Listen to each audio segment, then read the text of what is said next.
আসসালামু আলাইকুম। অষ্টম শ্রেণীর প্রিয় শিক্ষার্থীবৃন্দ, আশা করি তোমরা ভালো আছো। আমিও আল্লাহর রহমতে ভালো আছি। অষ্টম শ্রেণীর ইসলাম ও নৈতিক শিক্ষা ক্লাসে তোমাদের স্বাগত। বই খাতা কলম নিয়ে ক্লাসের সামনে বসে যাও, প্রয়োজনীয় জিনিসগুলো নোট করো।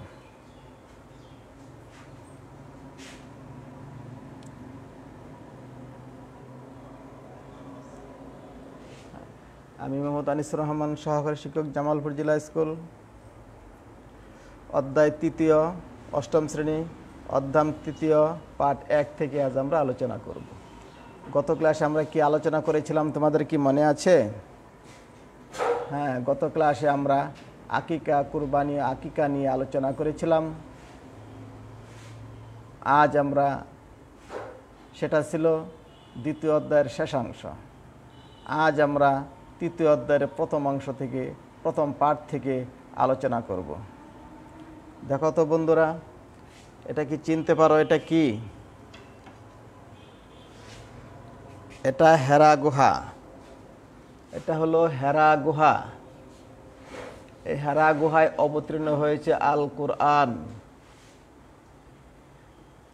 এটা হেরা গুহা আরবের একটি বিশিষ্ট গুহা, যে গুহায় আমাদের মহানবী সাল্লাল্লাহু আলাইহি সাল্লাম ধ্যানমগ্ন থাকতেন এবং কোরআন অবতীর্ণ হয়েছিল এই গুহাতেই, সেই হেরা গুহা।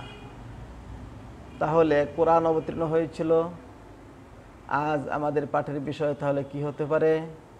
আজকের পাঠের বিষয় কোরআন মজিদ, অর্থাৎ তৃতীয় অধ্যায়ের প্রথম পাঠে কোরআন মজিদ লেখা আছে। আমরা সেই কোরআন মজিদ নিয়ে আজকে আলোচনা করব। বিষয়টি অত্যন্ত গুরুত্বপূর্ণ এবং ব্যাপক আলোচনার বিষয়, কিন্তু অত ব্যাপক এখানে আলোচনা করার সময় সুযোগ নেই। আমরা বিশেষ বিশেষ কিছু বিষয় নিয়ে আলোচনা করব। এ পাঠ শেষে তোমরা কি জ্ঞান অর্জন করবে? এ পাঠ শেষে আল কোরআনের পরিচয় বলতে পারবে, আল কোরআনের গুরুত্ব, প্রয়োজনীয়তা ব্যাখ্যা করতে পারবে, আল কোরআনে কী কী জ্ঞানের কথা বলা হয়েছে তা বিশ্লেষণ করতে পারবে। এই পাঠ শেষে তোমরা এই জ্ঞানগুলি অর্জন করবে। দেখো স্ক্রিনে ভেসে আসা আল কোরআনের চিত্র।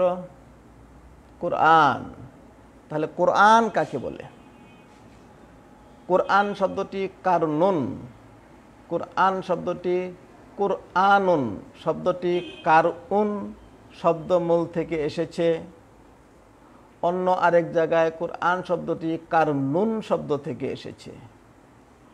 কারউন শব্দের অর্থ হলো পড়া, পাঠ করা ইত্যাদি। আর কারনুন শব্দের অর্থ হলো জোড়া, যুগল। অর্থাৎ কোরআন মাজিদের শব্দগুলি যুগল, জোড়া, ছন্দের মতো মিল তাল রেখে পাঠ করা হয়। এই জন্য কোরআন শব্দটি কারনুন থেকে এসেছে। অন্যদিকে কোরআন শব্দটি কারউন থেকে এসেছে। কারউন শব্দের অর্থ হলো পড়া, পাঠ করা ইত্যাদি। আর কোরআন শব্দের অর্থ হলো পঠিত। কোরআন শব্দের অর্থ পঠিত।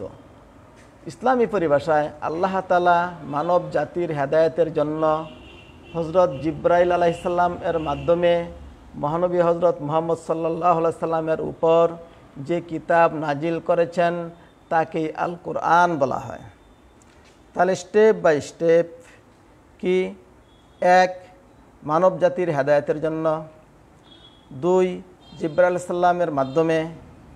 3, আমাদের নবী হযরত মুহাম্মদ সাল্লাল্লাহু আলাইহি সাল্লামের উপরে যে কিতাব নাজিল হয়েছিল সেটাই হলো কি? আল কোরআন।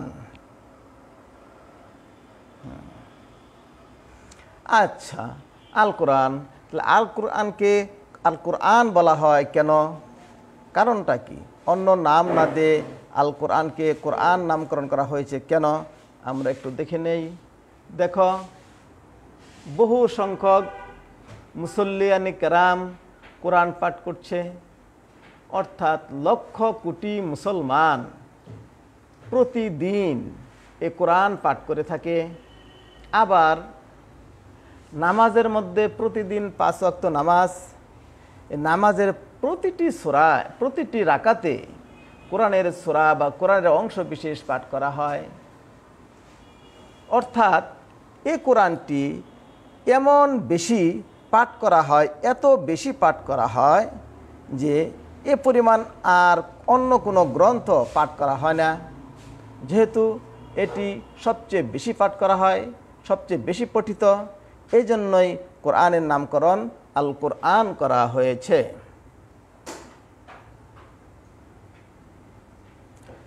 এখন কথা হলো এ কোরআন কিভাবে অবতীর্ণ হলো। হ্যাঁ, কোরআনটি লাউহে মাহফুজ থেকে লাইলাতুল কদর রাত্রে একসাথে দুনিয়ার আসমানে, প্রথম আসমানে অবতীর্ণ হয়। লাউহে মাহফুজ থেকে সবে কদরের রাত্রে দুনিয়ার আসমানে, অর্থাৎ দুনিয়া পৃথিবীর কাছাকাছি যে আসমানটা, সেই আসমানে কোরআন মজিদ আল্লাহর পক্ষ থেকে নাজিল হয়। এরপর লাউহে মাহফুজ, লাউহে মাহফুজ, লাউহন মানে শব্দের অর্থ হলো ফলক, আর মাহফুজ শব্দের অর্থ হলো সংরক্ষিত। তা লাউহে মাহফুজ শব্দের অর্থ হলো সংরক্ষিত ফলক। লাইলাতুল কদর অর্থাৎ মহিমান্বিত রাত, লাইলাতুল শব্দের অর্থ রাত, কদর মানে মহিমান্বিত, অর্থাৎ লাইলাতুল কদর রাতে প্রথম আসমানে কোরআনটি প্রথম নাজিল হয়।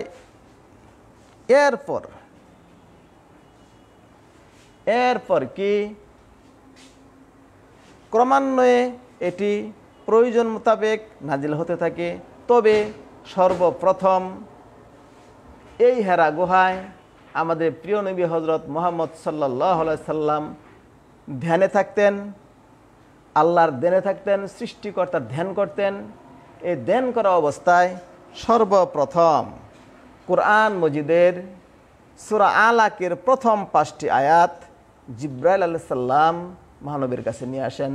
মহানবী সাল্লাল্লাহু আলাইহি সাল্লামের 40 বছর বয়সে হেরা গুহায় ধ্যানমগ্ন থাকাকালে সর্বপ্রথম সূরা আলাকের প্রথম 5টি আয়াত, অর্থাৎ ইকরা বিসমি রাব্বিকাল্লাযী খলাক, খলাকাল ইনসানা মিন আলাক, এভাবে প্রথম 5টি আয়াত অবতীর্ণ হয়।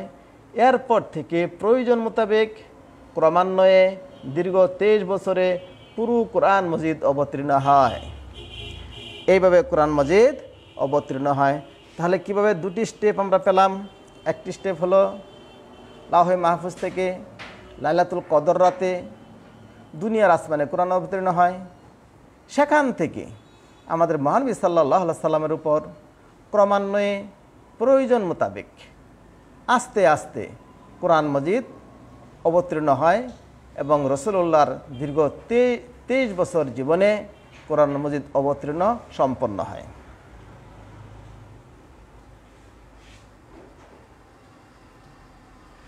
আচ্ছা, আল কোরআন অবতীর্ণ হলো, আমরা পেয়ে গেলাম মহাগ্রন্থ আল কোরআন। কিন্তু এটা কিভাবে সংরক্ষণ করা হলো? তখন তো কাগজ ছিল না, কলম ছিল না, লেখাপড়া করার মতো পরিবেশ ছিল না। কিন্তু এই এত বড়, এত মহিমান্বিত একটি গ্রন্থ কিভাবে সংরক্ষণ করা হলো? দেখো, হ্যাঁ, যখন এই কোরআন মাজিদের কোনো আয়াত অবতীর্ণ হতো, সাথে সাথে সাহাবায়ে কেরাম মুখস্থ হেফজ করে ফেলতেন। সাথে সাথে সাহাবায়ে কেরাম কি করতেন? হেফজ অর্থাৎ মুখস্থ করে ফেলতেন। এটা 1 নম্বর পর্যায়। দ্বিতীয় পর্যায় হলো কিছু সাহাবী ছিল যাদেরকে কাতিবে ওহী অর্থাৎ ওহী লেখক ছিলেন, এমন সাহাবীর সংখ্যা 10টির মতো শোনা যায়। এই সাহাবায়ে কেরাম যখনই কোনো আয়াত নাজিল হতো সাথে সাথে লিখে ফেলতেন। এই মুখস্থ করার মাধ্যমে আর লিখার মাধ্যমে কোরআন মাজিদ সংরক্ষণ করা হয়। আর কোথায় লিখে রাখতো? তখন তো কোনো কাগজ ছিল না, লিখতো কোথায়? দেখি কোথায় লিখতো। হ্যাঁ, পাথর খণ্ডের উপর কোরআন মাজিদ লিখে রাখা হতো, গাছের বাকলে কোরআন মাজিদের আয়াত লিখে রাখা হতো, পশুর চামড়ায় কোরআন আয়াত লিখে রাখা হতো, পশুর হাড্ডিতে কোরআন মাজিদ লিখে রাখা হতো, গাছের পাতায়ও কোরআন মাজিদ লিখে রাখা হতো। এইভাবে হ্যাফজ করে এবং লিখনির মাধ্যমে কোরআন মাজিদ সংরক্ষণ করা হতো।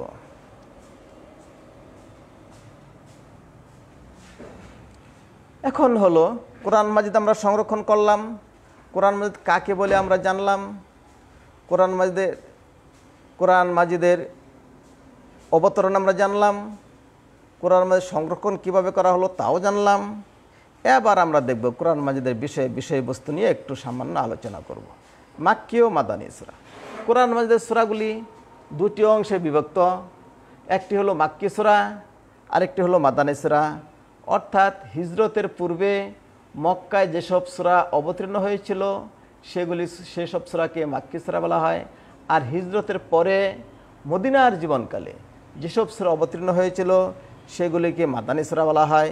এই মাক্কি মাদানী সূরার বৈশিষ্ট্য কি? হ্যাঁ, মাক্কি সূরার বৈশিষ্ট্য হলো রাসূলকে দেয়া বিরাট দায়িত্ব পালনের উপযোগী উপদেশ ছিল। তাওহীদ, রিসালাত ও আখিরাতের বেশি চর্চা ছিল এই সূরার ভিতর। প্রাথমিক সূরাগুলোর ভাষা স্বচ্ছ ঝর্ণাধারার মতো ঝরঝরে, ছোট ছোট ছন্দময় আয়াত, অত্যন্ত আকর্ষণীয় ও হৃদয়গ্রাহী, সহজে মুখস্থ হবার যোগ্য, অতি উন্নত সাহিত্য। তাতে সমাজ ও রাষ্ট্র গঠনের আইন বিধান নেই। নবীর প্রতি জনগণের আচরণের ভিত্তিতে তাদের উত্থান পতনের বর্ণনা, কাফির ও মুশরিকদের বিরোধিতার বিভিন্ন অবস্থায় ধৈর্যের উপদেশ, বিরোধিতার জবাব ও মোকাবেলা করার পন্থা, এই সব বিষয়গুলি মাক্কি সূরার বৈশিষ্ট্য ছিল। এখন আমরা একটু দেখে নেব মাদানী সূরার বৈশিষ্ট্য কী ছিল। হ্যাঁ, মাদানী সূরা ইবাদত, সামাজিক আচার ব্যবহার, রীতিনীতি, পরস্পরের লেনদেন, হালাল হারাম, উত্তরাধিকার আইন, জিহাদের ফজিলত, ব্যবসা বাণিজ্য, পররাষ্ট্র নীতি, বিচার ব্যবস্থা, দণ্ডবিধি, পারিবারিক, আর্থসামাজিক, রাষ্ট্রীয় ও সমষ্টিগত জীবনের যাবতীয় সমাধানের উল্লেখ রয়েছে। মাদানী সূরায় বিশেষভাবে আহলে কিতাব তথা ইহুদি ও খ্রিস্টানদের প্রতি ইসলাম গ্রহণের জন্য আহ্বান জানানো হয়েছে। এতে মুনাফিকদের কপট আচরণের কথা বর্ণনা করা হয়েছে এবং ইসলামের বিরুদ্ধে তাদের ষড়যন্ত্র উদ্ঘাটন করা হয়েছে। মাদানী আয়াত ও সূরা দীর্ঘ, মাদানী আয়াত ও সূরাগুলি একটু লম্বা সাইজের। এতে শরিয়াতের বিধিবিধানকে স্পষ্টভাবে তুলে ধরা হয়েছে। এই হলো মাদানী সূরার বৈশিষ্ট্য, এই হলো মাক্কি সূরার বৈশিষ্ট্য। সামনে চলো বন্ধুরা। আচ্ছা, আল কোরআন তো আল কোরআনই নাম, কিন্তু কোরআন ও হাদিসে গবেষণা করে দেখা যায় আল কোরআনে আরও কিছু নাম রয়েছে। আল কোরআনকে আরও কিছু কিছু নামে ডাকা হয়। সেগুলি কি আমরা একটু দেখে নেই। হ্যাঁ, অনেকেই বলে পবিত্র কোরআনের নাম প্রায় 92টি, আবার কোনো কোনো বুজুর্গ বলেন 55টি। তবে সর্বাপেক্ষা নির্ভরযোগ্য তথ্য হিসাবে আল কোরআনের 5টি নামকে উল্লেখ করা যায়। 5টি নাম কি? আল কোরআন, 2 আল ফুরকান, 3 আল কিতাব, 4 আত-তানজিল, 5 আজ-যিকর। এছাড়াও নূর, আর রহমান, আল হুদা ইত্যাদি। এভাবে কেউ বলেন 92টি, কেউ বলেন 55টি কোরআনের নাম রয়েছে। কোরআনকে আল কোরআন বলা হয়, কোরআনকে আবার আল ফুরকান বলা হয়, কোরআনের আরেকটি নাম আল কিতাবও বলা হয়, কোরআনের আরেকটি নাম আত-তানজিল বলা হয়, কোরআনকে আজ-যিকরও বলা হয়, কোরআনকে নূরও বলা হয়, কোরআনকে রহমানও বলা হয়, কোরআনকে আল হুদাও বলা হয়। এবার আমরা দেখে নেব আল কোরআনে জ্ঞানের কথা।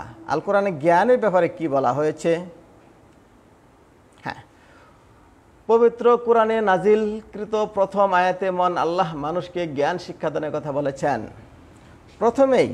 প্রথম যে আয়াতটি নাজিল হয়েছে রাসূলুল্লাহ সাল্লাল্লাহু আলাইহি ওয়াসাল্লামের উপর হেরা গুহায় সর্বপ্রথম কোরআন মাজিদের যে আয়াতটি অবতীর্ণ হয়েছিল, সেই আয়াতের প্রথম কথাই ছিল ইকরা, অর্থাৎ তোমরা পড়ো।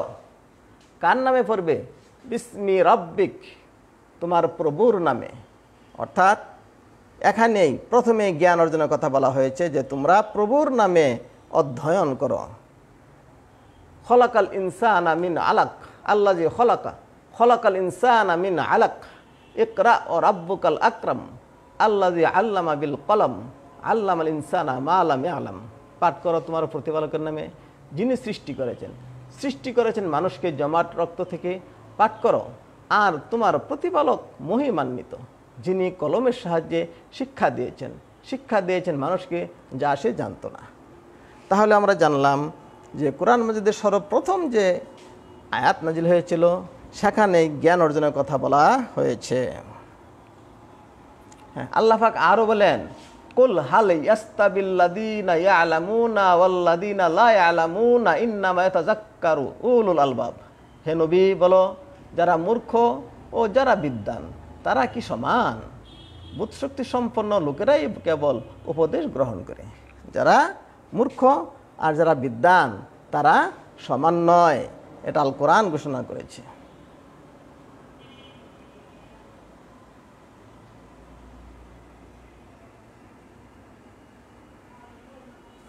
আচ্ছা, এবার আমরা দেখব এক নজরে পরিসংখ্যানগত সাধারণ জ্ঞান। আরও কিছু সাধারণ জ্ঞান আছে কোরআন মাজিদ সম্পর্কে, সেগুলি আমরা একটু দেখে নেই। দেখো, কোরআন মাজিদে 30টি পারা রয়েছে, সূরার সংখ্যা 114টি, মাক্কি সূরা 86টি, মাদানী সূরা 28টি, মনজিল 60টি, রুকু 540টি, সিজদার আয়াত 14টি, আয়াত 6236টি, মতান্তরে 6666টি। এই হইল পরিসংখ্যানগত সাধারণ জ্ঞান। আরও কিছু তথ্য আমরা একটু জেনে নেই।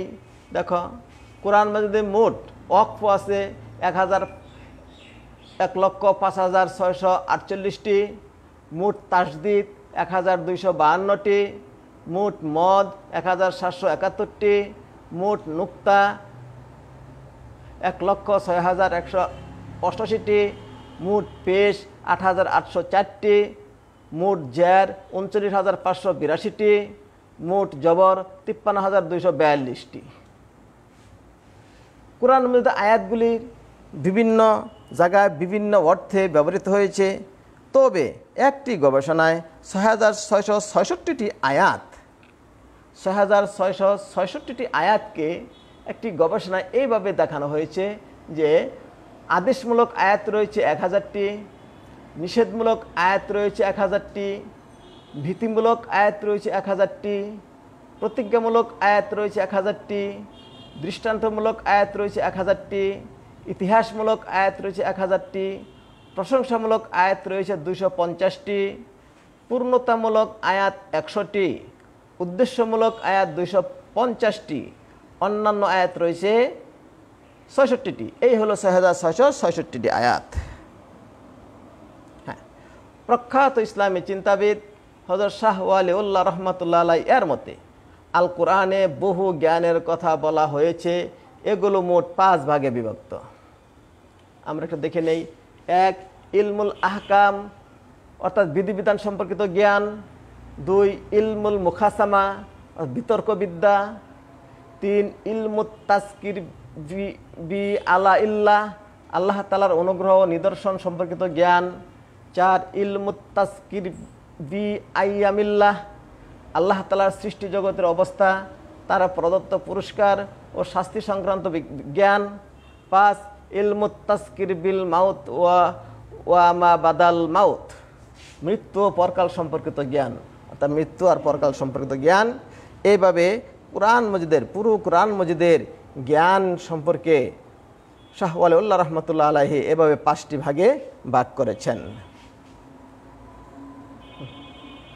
এবার আমরা পড়ব আল কোরআনের গুরুত্ব ও প্রয়োজনীয়তা। আল কোরআনের কি গুরুত্ব রয়েছে, আল কোরআনের কি প্রয়োজনীয়তা রয়েছে। দেখো, আল কোরআন এমন একটি গ্রন্থ যা হেদায়েত অর্থাৎ কোন পথে চললে মানুষের মঙ্গল হবে, কোন পথে চললে মানুষের বিপদ হবে, এই সব কিছুই কোরআনে বর্ণনা করা হয়েছে। আল কোরআন হচ্ছে বিশ্ব মানবতার জন্য হিদায়েতের একমাত্র কিতাব। এই কিতাবই বিশ্বের সকল মানুষকে সঠিক পথের সন্ধান দিতে পারে, হিদায়াতের আলোয় আলোকিত করতে পারে। আল্লাহ তাআলা বলেন, ইন্না হাযাল কুরআনা ইয়াহদি লিল্লাতী হিয়া আকুম ওয়া ইউবাশশিরু আল মুমিনিনা আল্লাযীনা ইয়ামালুনাস সলিহাতি আন্না লাহুম আজরা। অর্থাৎ নিশ্চয়ই এই কোরআন এমন একটি পথ দেখায় যা সবচেয়ে সরল, এবং যে মুমিনগণ নেক আমল করে তাদেরকে সুসংবাদ দেয় যে তাদের জন্য রয়েছে মহা পুরস্কার। সূরা বনী ইসরাঈল।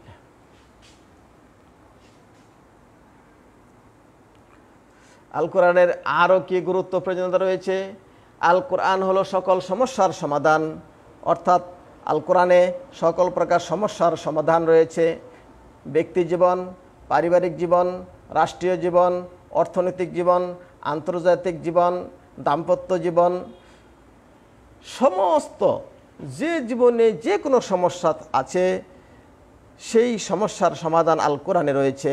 কেননা আল্লাহ পাক কোরআনের মধ্যে বলেছেন, ওয়ানাজ্জালনা আলাইকাল কিতাবা তিবিয়ানান লিকুল্লি শাইইন ওয়া হুদান ওয়া রাহমাতান ওয়া বুশরা লিল মুসলিমিন। আর আমি তোমার উপর কিতাব নাজিল করেছি প্রতিটি বিষয়ের সুস্পষ্ট বর্ণনা, স্পষ্ট বর্ণনা, হিদায়াত, রহমত ও মুসলিমদের জন্য সুসংবাদ স্বরূপ। আল্লাহ পাক কোরআন মাজিদ অবতীর্ণ করেছেন কি এর বিষয়গুলো স্পষ্ট, এখানে স্পষ্ট করে সব বলে দেওয়া হয়েছে। কাজেই এমন কোনো দিক নেই যে আল কোরআনে বর্ণনা করা হয়নি, কিন্তু আমরা সব কিছু বুঝি না, এই জন্যই আমরা বলে থাকি যে কোরআনে তেমন কিছু নেই। কিন্তু না, কোরআনে সব কিছুর বর্ণনা রয়েছে। আল কোরআনের গুরুত্ব আর কি প্রয়োজন গুরুত্ব রয়েছে? এটা একটি উপদেশ ভাণ্ডার। সকল জ্ঞানীদের জন্য কোরআনকে সহজ উপদেশ ভাণ্ডার করে পাঠিয়েছেন। আল্লাহ বলেন, আমি কোরআনকে সহজ করে দিয়েছি উপদেশ গ্রহণের জন্য। উপদেশ গ্রহণের কেউ আছো কি? সূরা আল কামার আয়াত 22। আল কোরআন ব্যাপক এক জ্ঞান ভাণ্ডার। সমস্ত বৃক্ষ দ্বারা কলম আর সমস্ত পানি দ্বারা কালি বানিয়ে ব্যাখ্যা করতে থাকলেও সবই শেষ হয়ে যাবে, কিন্তু কোরআনের ব্যাখ্যা করে শেষ করা যাবে না। আল্লাহ পাক বলেন, দুনিয়ার সব গাছ যদি কলম হয় আর সমুদ্র কালি হয় আর তার সাথে আরও 7 সমুদ্র যুক্ত হয়, তবু মহান আল্লাহর প্রশংসার কথা লেখা শেষ হবে না। মহান আল্লাহ মহাপরাক্রমশালী, মহাপ্রজ্ঞাময়, মহাপ্রজ্ঞার অধিকারী। সূরা লুকমান আয়াত 7।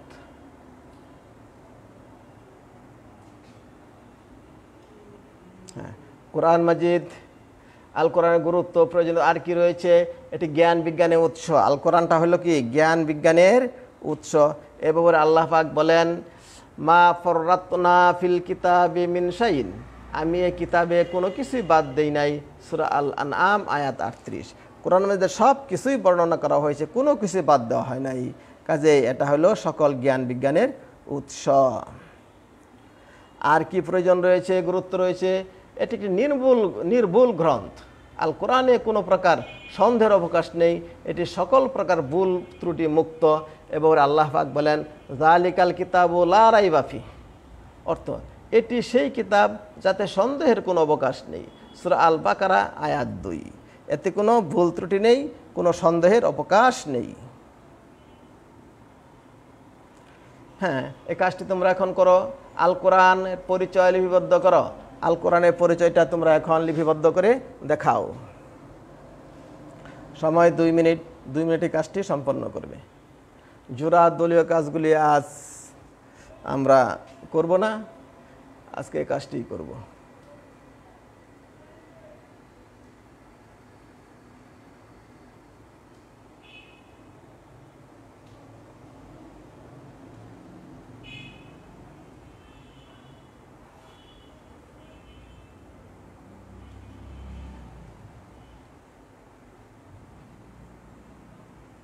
আমার মনে হয় কাজটি সম্পন্ন করেছ।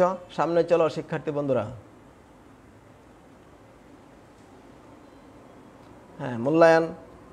একটু নিজেকে মূল্যায়ন করে নাও। প্রশ্নগুলো লেখো, উত্তরগুলো লেখো, প্রশ্নগুলো দেখো। আল কোরআন কাকে বলে? আল কোরআন কিভাবে অবতীর্ণ হয়েছে? 1 নম্বর প্রশ্ন, আল কোরআন কাকে বলে? 2 নম্বর আল কোরআন কিভাবে অবতীর্ণ হয়েছে? 3 নম্বর আল কোরআনের সূরাগুলি কয় ভাগে বিভক্ত? 4 নম্বর মাক্কি ও মাদানী সূরার 2টি করে বৈশিষ্ট্য বলো। 5 নম্বর আল কোরআনের 5টি নাম বলো। 6 নম্বর আল কোরআনের সকল জ্ঞান ও শিক্ষা সুস্পষ্ট, সংক্ষিপ্ত, প্রামাণ্য নিচের কোনটি সঠিক? ক 1, খ 2, গ 3, ঘ 1, 2 ও 3। 7 নম্বর প্রশ্ন, কয়টি সূরা মক্কায় অবতীর্ণ হয়েছে? 86টি, 28টি, 114টি, শুধু 14টি? আমার মনে হয় প্রশ্নের উত্তরগুলো তোমাদের লেখা হয়েছে। সামনে চলো বন্ধুরা, একটি বাড়ির কাজ খাতায় তুলে নাও। আল কোরআনের গুরুত্ব ও প্রয়োজনীয়তা বিশ্লেষণ করো। আল কোরআনের গুরুত্ব ও প্রয়োজনীয়তা বিশ্লেষণ করো।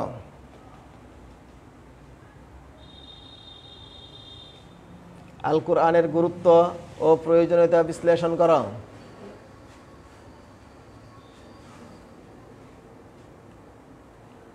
ধন্যবাদ, ভালো থেকো। আজ আর নয়, ভালো থেকো।